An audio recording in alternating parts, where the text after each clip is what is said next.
Ross is obviously uncomfortable and he picks up a speculum and he quacks it. I know, and he's playing with it. And he's going quack, quack, and it does look like a duck, so. Mommamoo's a mom who cares, hasn't seen friends since it first aired. Amandamoo's a fan, no doubt, seen it more than she could count. We're so happy you're here too, as we rewatch Friends and we say moo. 2 moo points.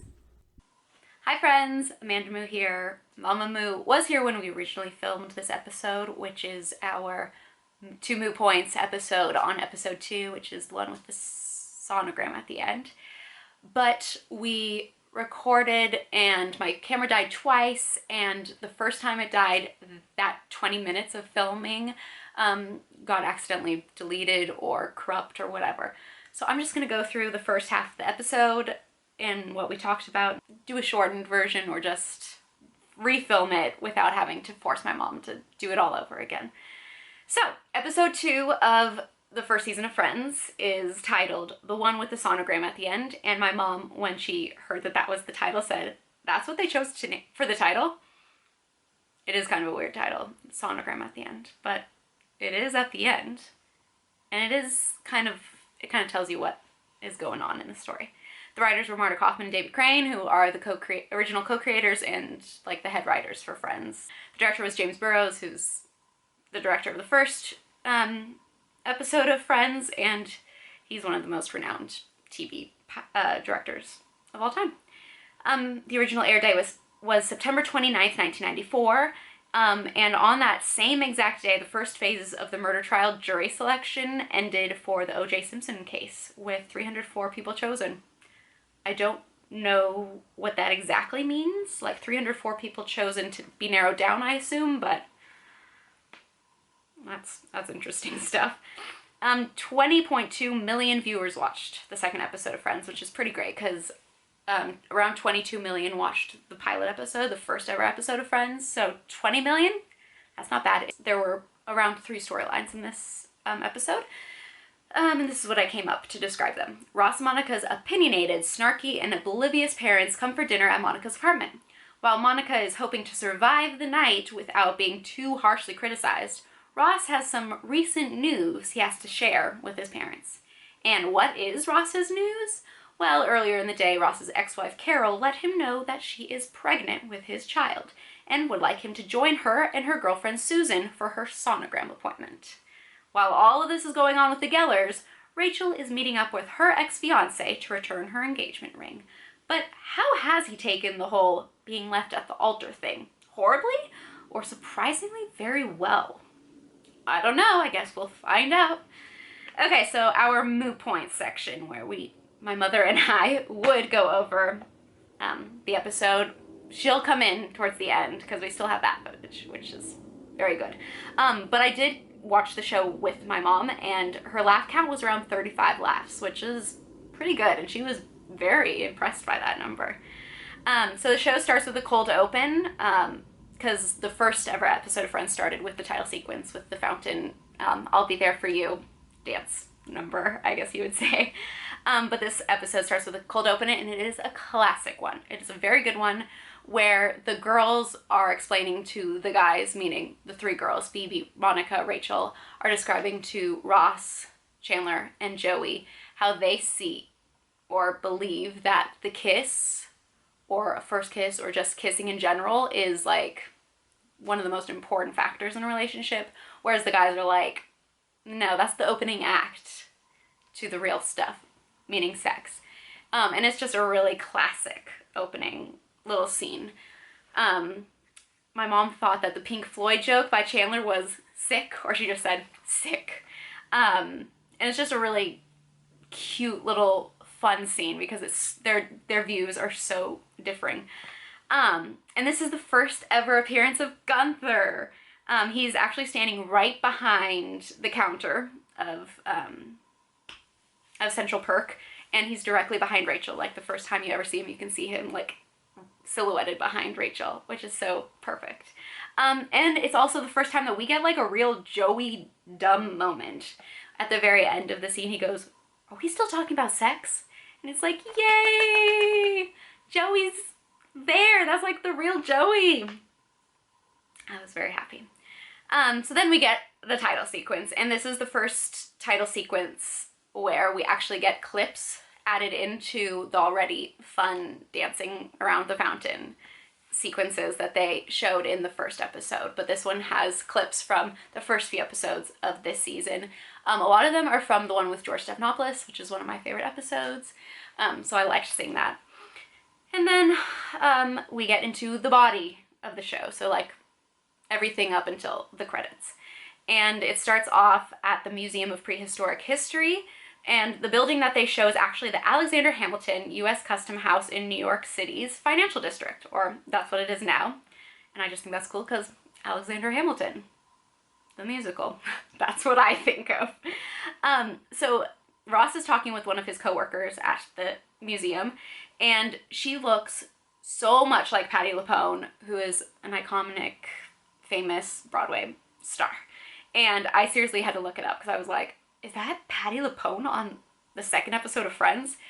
It's not. It's Meryl Marco, who is actually fascinating. I looked her up, and she's amazing. She dated David Letterman for around 10 years and was the original late night head writer. Refinery has an article about her titled Celebrating Meryl Marco, the woman who helped Letterman shape late night.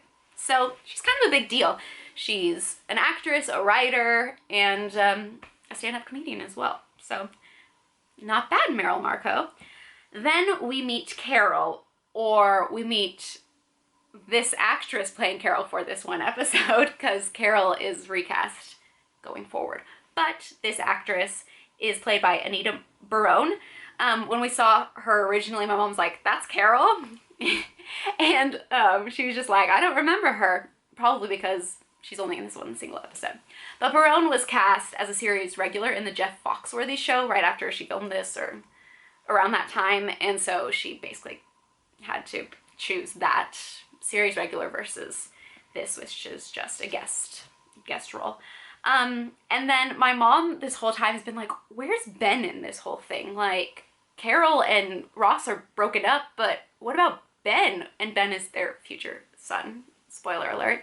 And so once Carol says, I'm pregnant, my mom's like, oh, that's how the baby comes along.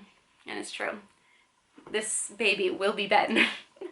The next scene is in Monica's apartment, and it's a great scene. Some of the friends are watching Three's Company, and Chandler goes, this is the episode with some kind of misunderstanding. And Phoebe seriously takes it literally and switches the channel as she says, well, I've already seen this one.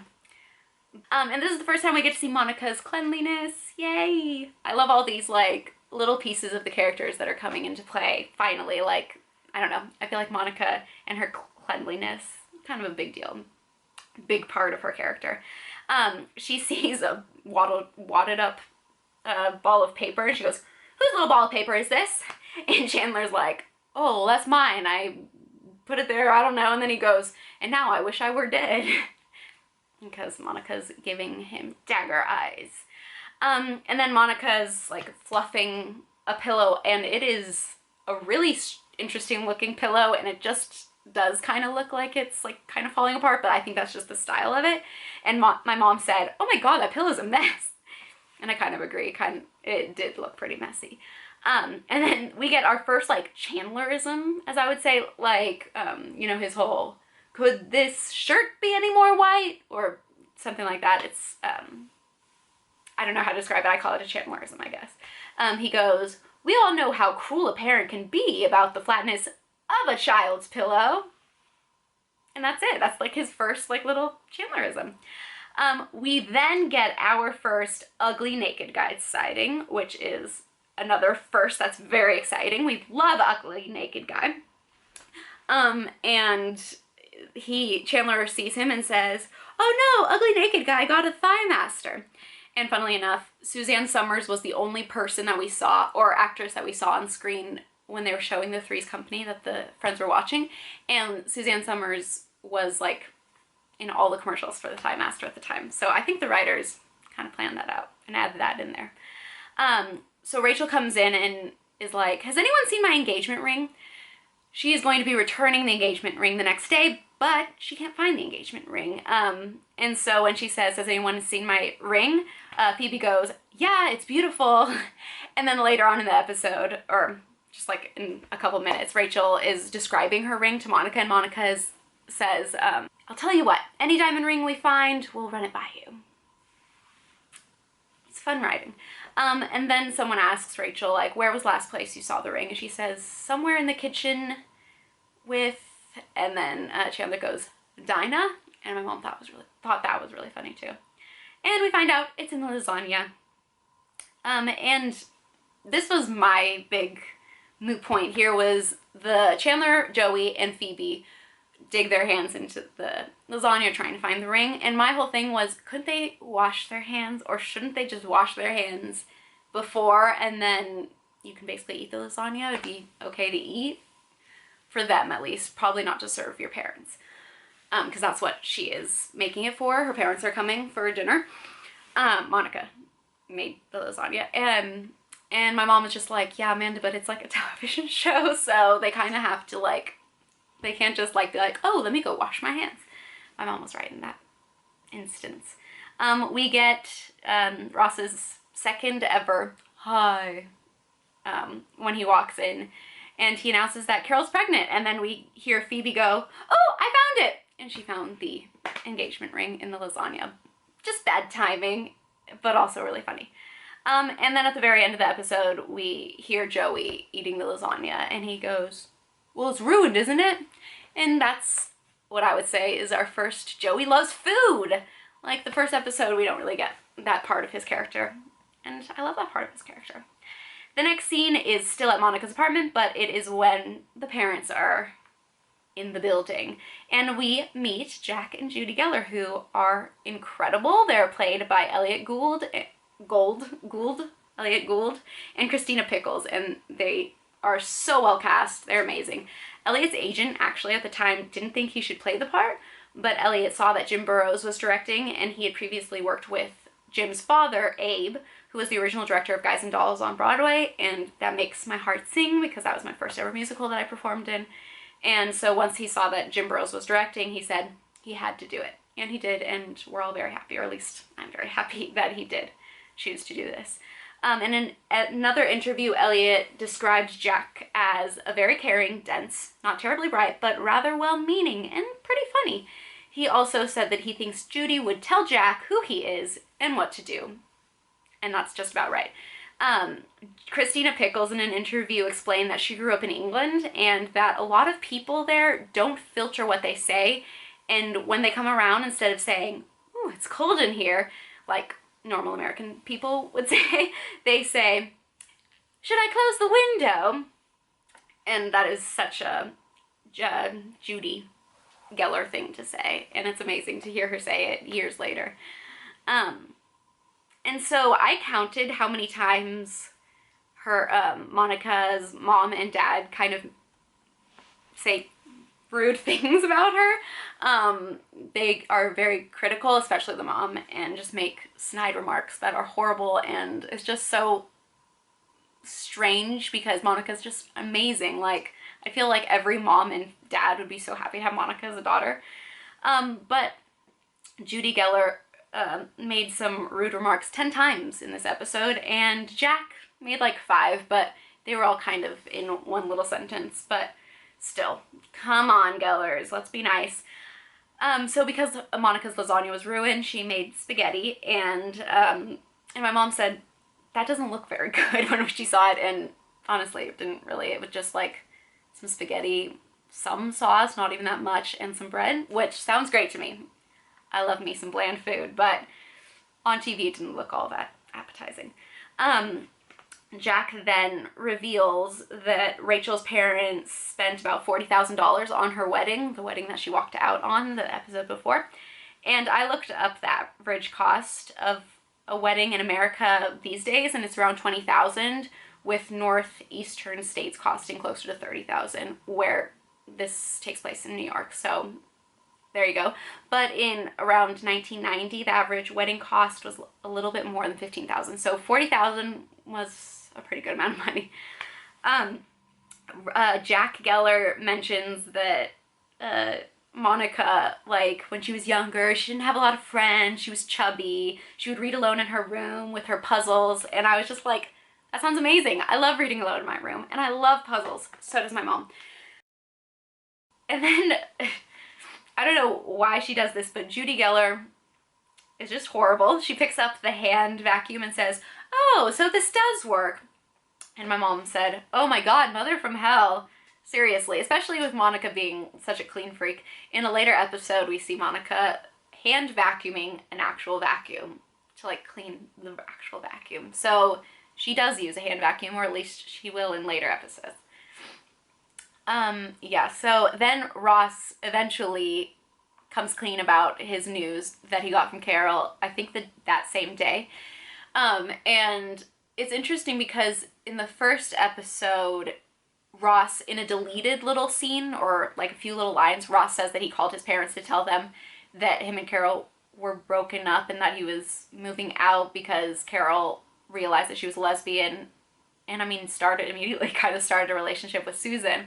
And because that's a deleted scene, I don't know, it's kind of alluded to in this episode that he's telling his parents at this dinner that Carol's a lesbian, they're broken up because of that, and that she's pregnant, which is news to just about everyone. Then we get the next scene in Central Perk. It's like closing time. Rachel's cleaning up and all the friends are just hanging out with her. And we get the first mention of Ursula, who is Phoebe's twin sister. In a couple deleted lines, Joey says, "You guys identical?" Phoebe says, "Yeah, people say we look alike, but I don't see it." But it should be known that the twin that she's talking about, Ursula, is in the show Mad About You, which she was in prior to Friends, and it's her, so of course they look identical. And the way that this all came out was that the pilot episode, once they sent it into NBC gave them the time slot in between Mad About You and Seinfeld, and so the writers and producers were like, it might confuse viewers if they see the same actress in one show and then another show, but they're two different characters, but it's the same actress.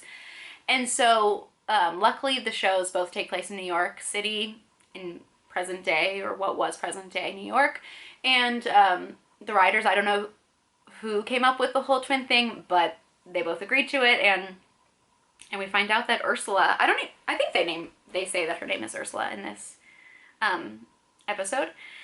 Then all the friends leave except for Ross, who's in the bathroom, and when he comes out he says, "Was I in there a long time?" Because all the friends are gone and it's all dark in there. Yeah, so now we get the cutest Ross and Rachel little moment where Ross is just so obvious how much he loves. Well, I love what he says, too. So she's asking for advice because she's seeing Barry the next day. And he says, "Try not to look so terrific. I know that'll be hard." Oh, it's so sweet. Very, very sweet.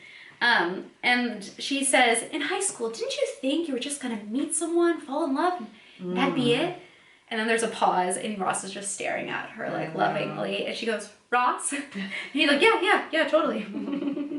But I just, like, Ross fell in love with her in high school, and that really was it for him. And then she's sitting down on the couch, and he's resting his hands, like he's leaning onto the couch, and she leans her head back. His hand gets stuck beneath her rested head, and he's just like, and then he, like, gets a chair just so that he can sit and, like, doesn't have to disrupt her. Oh, so cute. Sweet moments, for sure. They're the best. And so the rest of the episode, until the tag, is scenes between the sonogram appointment with Carol and then Rachel meeting up with Barry at his job at the orthodontist. So we're at the OBGYN office, and we meet Susan for the first time, played by Jessica Hecht. How'd you say that? Hecht? Yeah. And she's fantastic. And does she stay as Jessica the whole time? Yeah. Okay. Yeah, spoiler alert. That is our Susan. Carol's... And my mom and I just watched Burrows, the romantic comedy, and they mentioned they're showing, like, desserts or just treats that are, like, gay themed, or what gay people, like, love. I don't remember what the other ones were, but it's a tiramisu with a picture of Susan on the that's top, and they call it a right. Tiramisu Susan. Yeah. Which, We're like, friends. or we're just like, oh my god! And I also wanted to mention that I really like what Susan's wearing. Her dress is very cute. Oh, and I did find this a little annoying. So people often say that Friends, their casting, there's not a lot of black characters in the show. There isn't. And also the way they represent gay people is a little jokey. It's like the butt of the joke a little bit. And even right here, Ross and Susan shake hands and he says, good shake, good shake. It's like so stereotypical that like lesbians have that they're strong and tough. And it's just like, uncalled for. I know, but it was 1994, but even so. Yeah. I just don't really like that. And so Ross is obviously uncomfortable and he picks up a speculum and he quacks it. I know, and he's playing with it and He's going quack, quack, and it does look like a duck, so. But she says that it opens her cervix, and it doesn't. It like, yeah, it does. No, it doesn't. It opens enough to get to the cervix. Okay. I don't know. So it's wrong. I haven't taken human anatomy in a long time, but she's not totally correct in the opening of the cervix. Then we go to Barry's office. He works as an orthodontist. That kid is great in the chair. Yes, you immediately said, Barry's a dentist? I did have to ask, it's so inappropriate to have someone walk in during an appointment. I know. Okay, I did want to. Yeah. My mom worked at a dentist office. You don't have people, unless it's a mom, a relative of the person in there. Not related to one of the other assistants in the building. No, orthodontist is braces? Mm-hmm. Okay. And Barry is played by Mitchell Whitfield. The patient, Robbie, as you said, is incredible. Really great. And he is played by Christopher Miranda, who on IMDb, the last acting credit was from 1999, which makes me really sad because he was so he was good, yeah. And also when we saw Barry, he said, Mr. Potato Head. Because she kind of said that he kind of looks like Mr. Potato Head in the first episode. Yeah. Also, there is someone on the intercom saying, Jason Greenspan is gagging to Dr. Harbour. Yeah. And Jason Greenspan, funnily enough, is Jason Alexander's original name. Oh. His original name was J. Scott Greenspan. Oh. And they worked, Marta Kauffman and David Crane, the writers, worked with him on an off-Broadway musical. Oh. But that's pretty cool. And also Dr. Farber, Barry's last name is Farber. In this episode, in the first episode, it was Finkel, Barry Finkel. Oh. I told you that in the last episode. And from now on, I'm pretty sure he's Farber. Camera died again. Woohoo! We'll figure that out. Really annoying. Overheated. Though. Yeah. It's not that hot in here, but whatever. So Rachel says to Robbie, I dumped him. And sweet Robbie, he's incredible. He goes, because he has something in his mouth. Duh. And I also wanted to say that I am wearing a Rachel-inspired outfit, because this is basically what she's wearing. Overalls and a lacy top. And then we go to the OBGYN again, and Ross is playing with the fetus model, and it goes flying. It goes so high, which is just so good. David Schwimmer, so funny. And then we find out... It's just an accident waiting to happen. I know. Well, he's just nervous. Yeah, well, lots of energy. In fact, he's ready to leave. At one point. Not yet, though. Okay. We still have to go back to Barry. But they're talking about names, and they say Marlon, Julia. Oh, yeah. And they mention Minnie, and he goes... As in mouse. As in mouse. And you said the same thing. I'm like, that's what I thought. And Ross agreed with you. We go back to Barry at his orthodontist place, and Rachel finds out that Barry went on their honeymoon trip to, I think, Bermuda? She said, Barbados? You look tan. He's like, yeah, I went to Aruba. Aruba. You might be right. And he went with her maid of honor, so I assume her best friend, Mindy. So that answers the question: how upset? How did he deal with the whole being left at the altar thing? No problem. And she also notices that he got plugs, which hair plugs refers to the type of hair transplants that were performed from the 1950s till the early 2000s. Don't look them up; they're pretty creepy. The way, I don't know, just don't look them up. I didn't really enjoy looking at what. And of course, he didn't have them done, and he looks fun. And she also said, and lenses, which, contact lenses. Oh, yeah. And you said when he was showing that he's like doing really well or whatever you said. See, that's good for you, Rachel. You won't feel so bad. That's true. The guilt. She was not feeling good in this moment. She was, Yeah. When you dump someone, you don't want to feel like they're just like, no, good. But I mean, it does help that he's doesn't burst into tears when he sees her. Yeah, in some ways. No.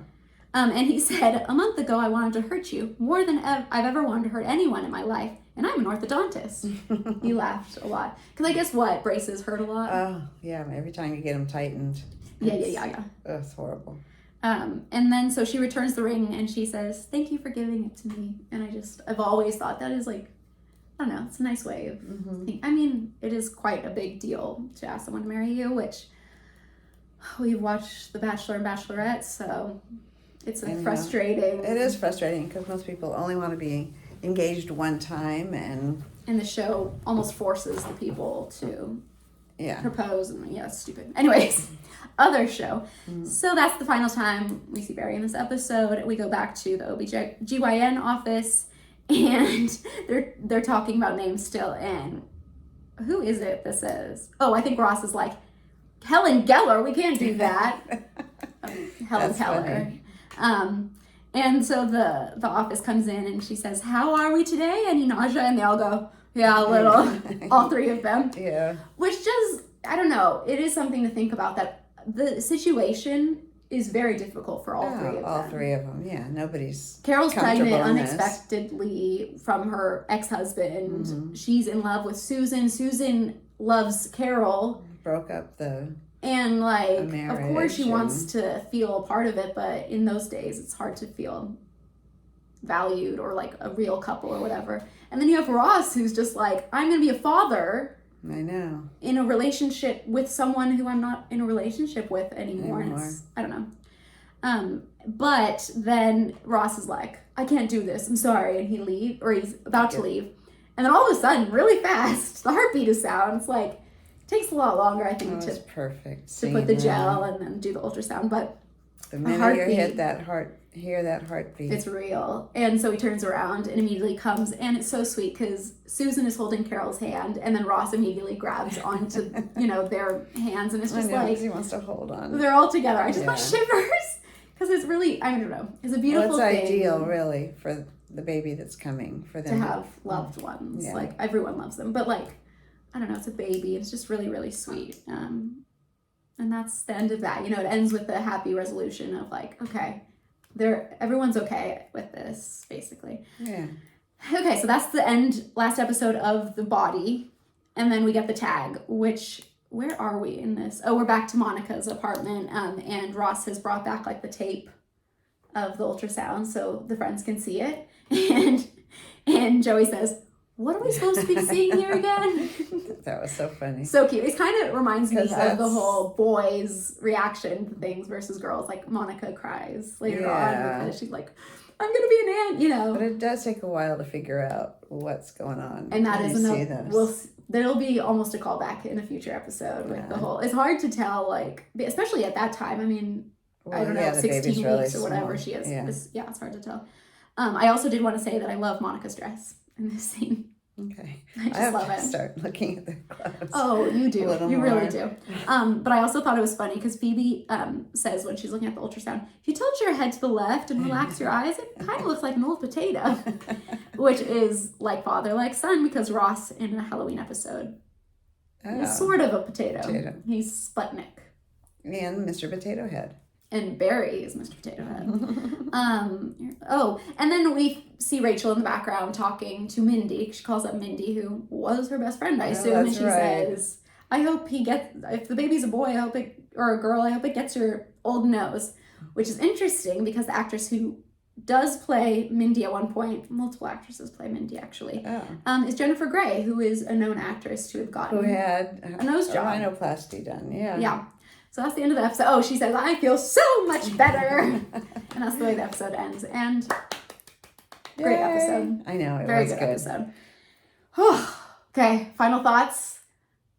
I mean, we just said it. Great episode. Everyone was amazing. Jack, Judy, Susan, Carol. I know. Carol's good. I prefer the other actress. Well, you're used to her. I am used to her, and I know her from It Takes Two, baby. We'll talk about that later.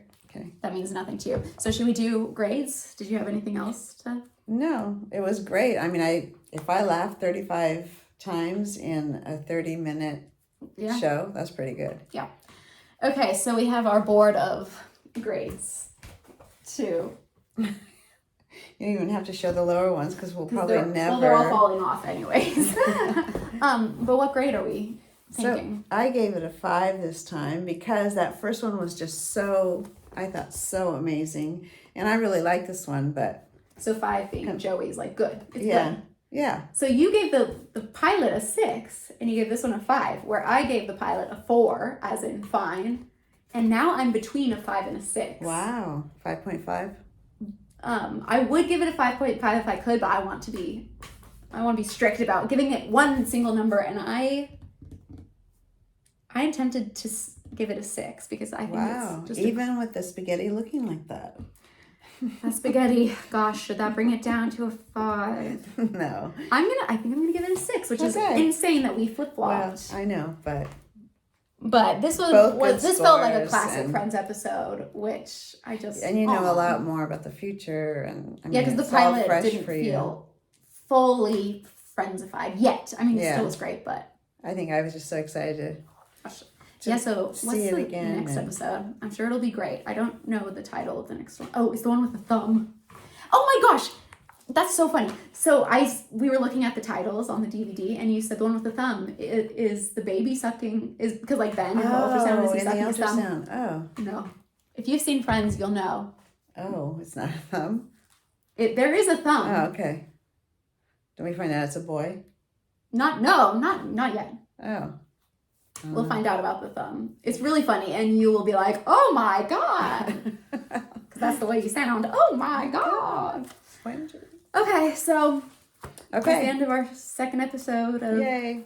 2 Moo Points. 1, 2. Points. Let's tell the viewers. Just be nice to yourself, be kind to yourself, forgive yourself, hang in there, and we support you. We're giving you all high fives and telling you can do it. So that's it. We'll end it with loving thoughts. Yeah. Bye, friends. Ciao, bye, friends.